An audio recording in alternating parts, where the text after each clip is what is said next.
I feel a little guilty. I guess I'm not one of the 6 and 10. I don't drink coffee. Oh, I didn't used to. And then when Hope was born and I was getting up early. Oh, yeah. That, Collinsworth and Reams, they don't either. Yeah, and so I started to, yeah. And okay, so now Parenthood will do, and then make you drink a lot of stuff. It's part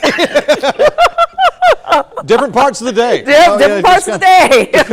Depends on where the hands of the clock are.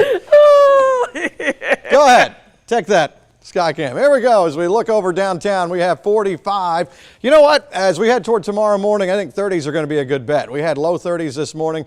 Clouds, as I mentioned earlier at the top of the show, have been starting to roll in. That should slow the cool down. And you can see a lot of 40-plus numbers out there. But places like Gordon already flirting with 39. So, again, we may see some mid-30s out there. But, again, it's, the clouds coming on in. Maybe it'll kind of keep us from going too far down. That 32 was pretty wild this morning. And I looked on the list, the hourly observations. It was only there for just a few minutes, so it wasn't enough to do any damage out there. Let's get into future view and see what's happening. As we go into tomorrow, we have clouds rolling by. We'll call it a partly cloudy day, so not bad. And plus, it's Friday, so that's good. As we head into Saturday morning, a different story. Here's the clock. As we go into around 5, 6 in the morning, there could be a few sprinkles. The bigger line is going to be a Boeing line that has gusty winds in it, perhaps maybe 50, 60 mile per hour winds. Maybe it's a bust. That would be fantastic. We've had 3 straight severe weather opportunities, recently that turned out to not be anything. And so that would be nice if that would have happened here. But we've got 2 potential rounds. I don't know if we can get lucky enough to get by with both of these being not too potent. Here's around 9 in the morning, starting to move in maybe toward the Macon area. 9, 10 o'clock into around 11, starting to cruise through. Macon and Warner Robins for this round should be clear once we get into around 10, 11 o'clock in the morning, unless this speeds up or slows down. Southeastern counties as we head toward lunchtime. Now, as a severe threat, that could be it, and that's the main round, and then we get some rain maybe later in the afternoon, a rumble of thunder, maybe a little gusty wind. But if the atmosphere, what we call recovers, if it destabilizes again with the heat of the day later on in the day, well then when the front gets here, we've got a whole other batch starting to form back here. And this is where it's showing it to be 4, 5, 6 o'clock in the afternoon. Now this may end up being just rain, some gusty winds, maybe 1 or 2 severe thunderstorm warnings.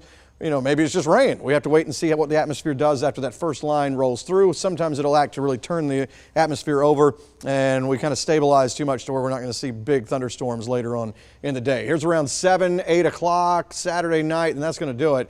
And then that'll roll on out. So we'll at least have the gusty winds with that first line Saturday morning, and then we'll have to see how it goes later on the day, and we'll watch the models as we go through the day tomorrow. Storm Prediction Center has us in a level 2, so not a high threat, but one to keep an eye on through the day. And I made a little chart here. You can see the tornado slide. I've got it down, not 0. We could have a few around the state. It's mainly looking like damaging winds, so straight line winds if this turns out to happen this way, and then maybe some hail. And then, of course, we're going to be looking at a lot of heavy rainfall, 2 to 3 inches of rain in some spots. But it's much needed rainfall. It wouldn't be bad. The long-range models show Sunday's great, so if you have outdoor plans, push them to Sunday. Saturday's looking like a washout. And then as we go into next week, Monday, Tuesday, Wednesday, dry, and then we'll see as we get toward this time next week about maybe another rain chance. All right, we're seeing upper 30s on the map here. We may go below that, and then 70s tomorrow afternoon. As we head into Saturday, again, the numbers kind of a little bit warmer in the morning time. Here's a look at the dew points. So we had time for a dew point map. So here's Saturday in the afternoon, and then you can see the drier air coming in for Sunday. So at least some strong storms possible Saturday morning and maybe again Saturday afternoon. I wouldn't mind if it were to just stay a little bit tamer than that, like the last few rounds we've had.